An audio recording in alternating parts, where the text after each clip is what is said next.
A modelagem de ameaças é uma abordagem estruturada que serve para contextualizar as soluções de segurança para que todos os envolvidos no projeto entendam os riscos de segurança e as soluções para esses riscos. Note que ela é melhor realizada no início do processo de desenvolvimento do software, pois apresenta melhores resultados. Nelas são identificados e mensurados os riscos associados ao software. Em outras palavras, a modelagem de ameaças permite que a equipe de design enderece os riscos de segurança, além de definir os requisitos e recursos de segurança e ajudar a revisar os testes e revisões de código, uma vez que tem-se já mapeado o caminho do atacante. Para que uma modelagem de ameaças possa ser realizada, algumas definições precisam estar claras. Primeiramente, o que são ativos? Um ativo é um recurso de valor, tal como os dados no banco de dados ou dados em um sistema de arquivo. É um recurso do sistema, o alvo do atacante. Outros conceitos que são facilmente mal interpretados são ameaças, agentes de ameaças, vulnerabilidades e ataques. Agente de ameaça é o ator ou um perfil de pessoa que executa o ataque e que possui suas próprias motivações específicas para isso. Vulnerabilidades são os pontos fracos ou recursos de um sistema que tornam uma ameaça possível. As vulnerabilidades podem existir na rede, no host ou nos níveis de aplicação.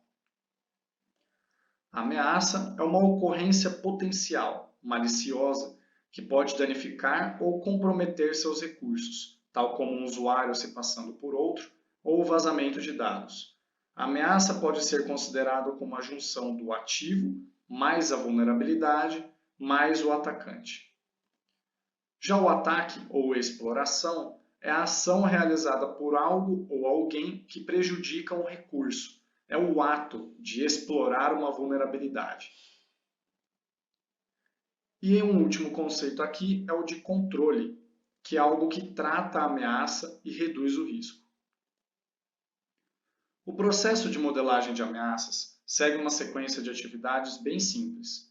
Identificar os bens, os ativos, criar um panorama de arquitetura, decompor o software, depois identificar, documentar e classificar as ameaças. Lembre-se, conheça seu sistema e conheça seu inimigo e não temerá o resultado de 100 batalhas.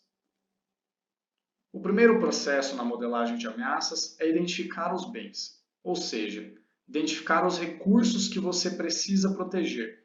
Isso pode variar desde dados confidenciais, tais como bancos de dados de pedidos dos clientes, até suas páginas da web ou disponibilidade do site.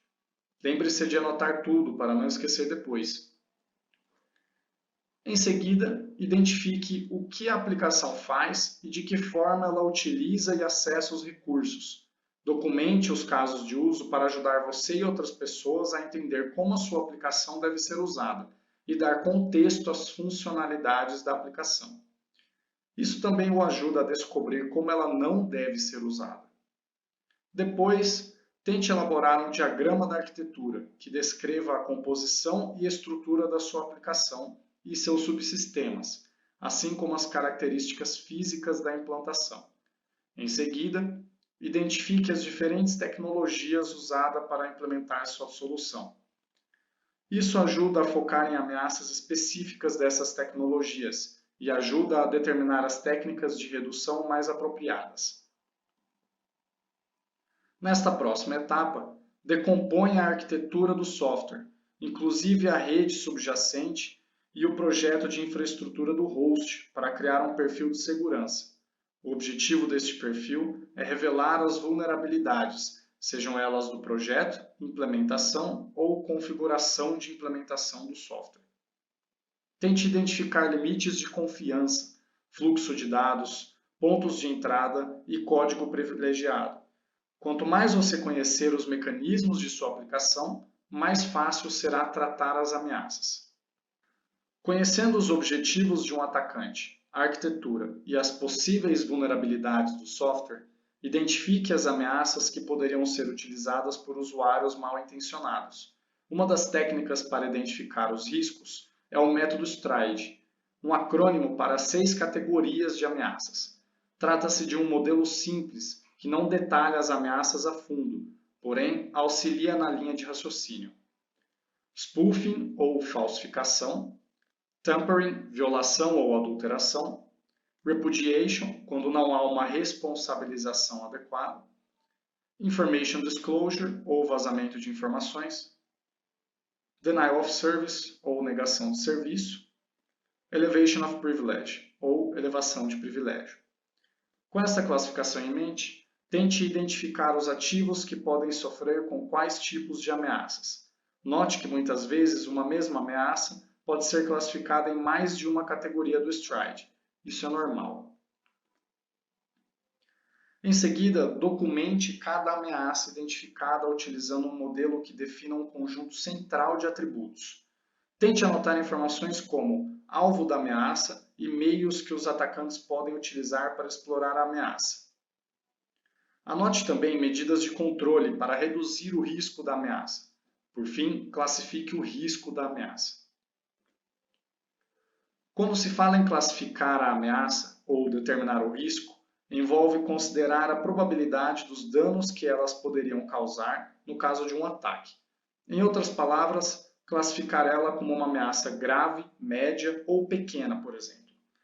Isso é importante, pois determinadas ameaças podem não justificar nenhuma ação quando comparado o risco com os investimentos necessários para a atenuação. Para classificar uma ameaça, pode ser usado o método DREAD, que também é um acrônimo, a começar pelo primeiro D, de danos em potencial, R, de reprodutibilidade, E, de explorabilidade. Note que pode ocorrer de uma ameaça ser difícil de acontecer a primeira vez, pois precisa de muito preparo, mas uma vez que ela ocorre, reproduzi-la várias vezes é algo fácil. Neste caso, o E seria baixo e o R alto. A vem do inglês usuários afetados. E o último D, também do inglês, possibilidade de descobrimento. Realizadas as avaliações de acordo com as categorias do DREAD, realiza-se o cálculo do risco.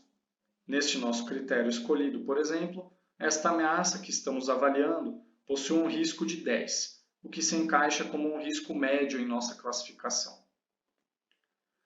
Experimente exercitar a modelagem de ameaças. Um exercício de 1 hora listando as possíveis ameaças em seu sistema, seguindo os métodos apresentados, já pode trazer uma nova visão sobre a segurança em sua aplicação.